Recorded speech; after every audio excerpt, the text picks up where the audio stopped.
First 1 2 3 4 5 same అండి. ఇప్పుడు ఏం చేద్దాం అనుకుంటానంటే రీప్లేస్ చేయాలనుకుంటున్నాను.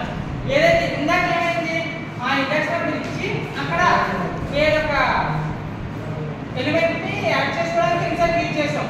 ఇప్పుడు ఇండెక్స్ నెంబర్ ఇచ్చి రీప్లేస్ అని ఇచ్చాం అనుకోండి, ఆ ఇండెక్స్ నెంబర్ లో ఏదైతే మనం ఇవ్వాలనుకుంటామో అది రీప్లేస్ అవుతుంది. ఓకేనా? ఎక్స్ట్రాగా మళ్ళీ ఎక్స్ట్రాగా ఏమి ఇంకో నెంబర్ రాదు, యాడ్ అవ్వదు ఎలిమెంట్ అనేది. ఒకసారి చూసుకోండి. A dot replace 1 comma print ఏ. ఇప్పుడు ఏమవుతుందంటే 2 comma Ram comma 3 4 1 2 plus Ram అనేది రీప్లేస్ అవుతుంది. ఓకేనా? ఏదైతే ఇండెక్స్ నెంబర్